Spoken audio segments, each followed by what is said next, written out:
Hi అండి, అందరికీ నమస్తే. Welcome back to Bhavitha cooking channel. ఈరోజు రెసిపీ వచ్చేసి ఓట్స్ స్మూతీ అండి.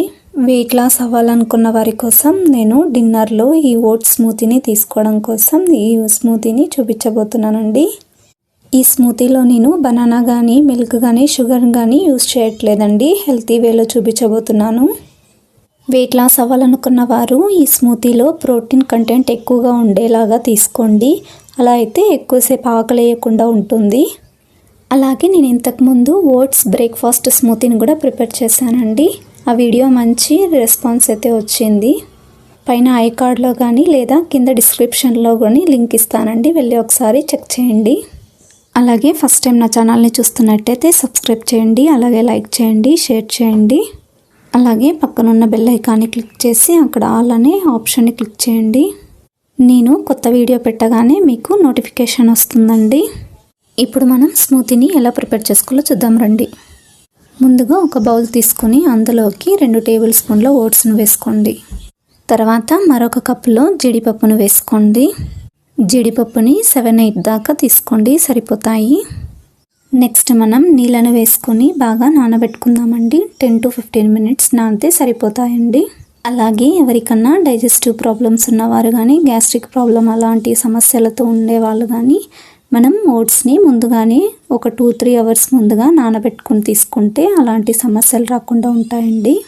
ఓట్స్ని అలాగే జీడిపప్పుని 15 నిమిషాల పాటు నానబెట్టుకోండి. ఆ తర్వాత ఒక బ్లెండర్ జార్ తీసుకొని అందులోకి 1 టేబుల్ స్పూన్ ఫ్లాక్స్ సీడ్స్ వేసుకోండి.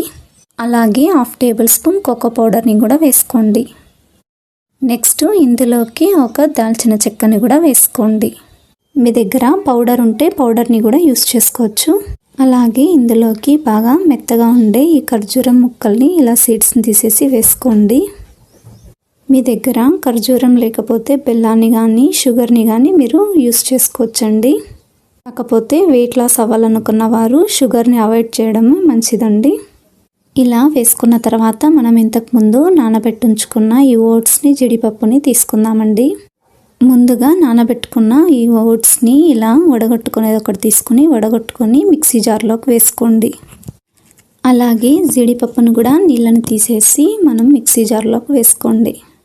ఇలా ఓట్స్ని జీడిపప్పుని వేసుకున్న తర్వాత 1/2 గ్లాసు నీళ్ళని కూడా వేసుకోండి. మీరు నీళ్ళకు బదులుగా బాదం పాలను కానీ లేదంటే జీడిపప్పుతో పాలను ప్రిపేర్ చేసుకుని కానీ మీరు యూస్ చేసుకోవచ్చండి. ఇప్పుడు ఈ బ్లెండర్ జారికి మూత మూసేసుకొని ఇప్పుడు బాగా మెత్తగా పేస్ట్ లాగా బ్లెండ్ చేసుకొని వద్దామండి. చూసారు కదా, ఇలా మెత్తగా బ్లెండ్ చేసుకోండి. ఈ స్మూతీ ఈ కన్సిస్టెన్సీలో ఉంటే సరిపోతుందండి. నెక్స్ట్ ఇప్పుడు సర్వింగ్ గ్లాస్ తీసుకొని సర్వ్ చేసుకోండి. అంతే, ఎంతో ఈజీగా ప్రిపేర్ చేసుకునే హెల్తీ ఓట్స్ స్మూతీ రెడీ అండి. డైలీ డిన్నర్లో ఈ స్మూతీని ట్రై చేసి చూడండి, ఖచ్చితంగా వెయిట్ లాస్ అవుతారు. ఇలా 15 days వరకు ఇలా చేస్తే ఖచ్చితంగా 2 to 3 kgs వెయిట్ లాస్ అవుతారు. మీరు డైలీ ఈ స్మూతీని ప్రిపేర్ చేసుకునేటప్పుడు జీడిపప్పు ప్లేస్లో ఒకరోజు బాదం పప్పుని, ఒకరోజు జీడిపప్పు, ఒకరోజు పిస్తా, అలాగే ఎండు ఖర్జూరం, అలాగే డ్రై అంజూరా ఇలా చేంజ్ చేసుకుంటూ స్మూతీని ప్రిపేర్ చేసుకోండి. నెక్స్ట్ మనం గార్నిషింగ్ కోసం ఇలా చాక్లెట్ని ఇలా చిన్న చిన్న పీసెస్గా కట్ చేసుకొని ఓట్స్ స్మూతీలోకి పైనుండి ఇలా గార్నిష్ చేసుకోండి. ఇది వచ్చేసి ఆప్షనల్ అండి, మీకు ఇష్టం ఉంటే వేసుకోవచ్చు, లేకుంటే లేదు. అలాగే చిన్నగా కట్ చేసి పెట్టుకున్న జీడిపప్పును కూడా వేసుకోండి. ఈ స్మూతీని తాగేటప్పుడు ఈ జీడిపప్పు పలుకులు తగులుతుంటే టేస్ట్ బాగుంటుందండి. ఇలా వేసుకున్న తర్వాత పైనుండి అలాగే గార్నిషింగ్ కోసము కోకో పౌడర్ని కూడా వేసుకోండి. ఇది కూడా ఆప్షనల్ అండి, మీకు ఇష్టం ఉంటే వేసుకోండి, లేదంటే లేదు. అంతేనండి, oats smoothie for dinner ready అండి. మీకు ఈ వీడియో కనుక నచ్చినట్టయితే లైక్ చేయండి, షేర్ చేయండి, సబ్స్క్రైబ్ చేయండి. Thank you for watching video.